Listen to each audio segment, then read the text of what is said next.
open the festival. It's called Sing Your Song. This is Democracy Now!, democracynow.org, the War and Peace Report, as we turn now to Egypt, where tens of thousands of people have taken to the streets across Egypt in the largest popular challenge to longtime President Hosni Mubarak since he came into office 30 years ago. Drawing inspiration from the recent uprising in Tunisia, an estimated crowd of 15,000 people packed Cairo's Tahrir Square. The demonstrators were forcibly removed from the square at around 1 a.m. Police fired tear gas and rubber bullets, filling the square with a cloud of smoke and chasing protesters into nearby streets. Protests were also held in the port city of Alexandria and the northeastern city of Suez. 3 people were killed in the unrest, protesters and a police officer. We go now to Cairo, where we're joined by independent journalist and blogger Hossam el-Hamalawy. He was at the protest yesterday. Welcome to Democracy Now! Can you describe what has happened in these almost unprecedented protests, Hossam?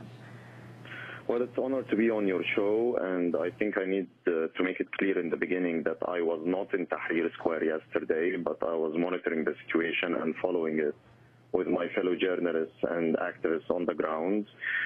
Egypt yesterday witnessed its strongest protests in probably 4 decades since 1977, where tens of thousands have taken to the streets in virtually all the cities of our country, chanting against Mubarak, chanting against the U.S., which is backing Mubarak, calling for internal reforms and for democracy.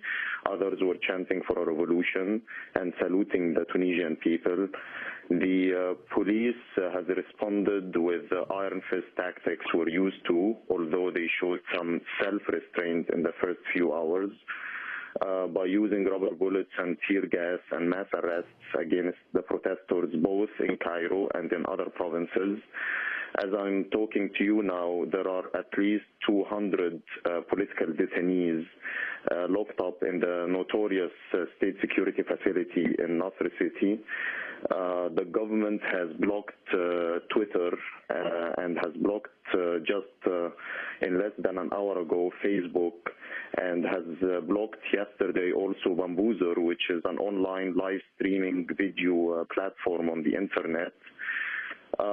These protests more or less have fizzled down after midnight, but today more protests took place around the press syndicate and the lawyers syndicate in downtown Cairo, and we're receiving reports that the Secretary General of the syndicate, of the press syndicate, Yahya al-Allash, has been detained.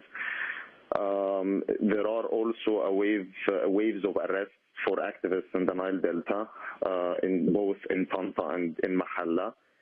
The government, fearing similar unrest to what happened in April 2008 in Mahalla, had actually given the Mahalla workers yesterday a vacation, a holiday, and today they've let them leave work pretty early. But the situation is still tense. Those demonstrations were spontaneous, and we expect that they will be resumed anytime soon, because the reasons for which those protests have broken out are still there. Something went around Twitter very quickly yesterday, Hossam. I wanted to ask if you know if this is true. The son of Mubarak, who was considered a possibility for running, has left with his family to London. Have you heard about this? We've heard about those rumors, but I can't really confirm them. Talk about the effects of Tunisia, the uprising there, on what's happened in Egypt, and about what Secretary of State Clinton said, that Egypt is stable. Revolutions spread by the domino effect, and the Tunisian revolution against Ben Ali proved to be a major source of inspiration to the Egyptian people, in the same way that Egyptian dissent over the past 5 years had proven also to be a catalyst for other Arab people to step up their fight against their dictators, and also in the same fashion that the Palestinian Intifada in 2000 steered the Arab street into action. We are living in the age of satellite TV stations and the age of social media, whenever dissent explodes in one area, the imagery can be transmitted to other areas. And people here in Egypt can draw parallels between Ben Ali and Mubarak. We don't have only one Ben Ali in the Arab world. We have 22 Ben Alis, and they all need to go. And the chants yesterday that the people were chanting in Cairo and in the provinces were very similar to the chants that our Tunisian brothers and sisters had been chanting over the past few weeks in their uprising. We salute their struggle, and we hope that we can pay them back by overthrowing our dictator. Hossam Hamalawy, I thank you very much for being with us. Of course, we will continue to follow what is happening throughout Egypt right now, not to mention what is happening in Tunisia. That does it for our show today, though.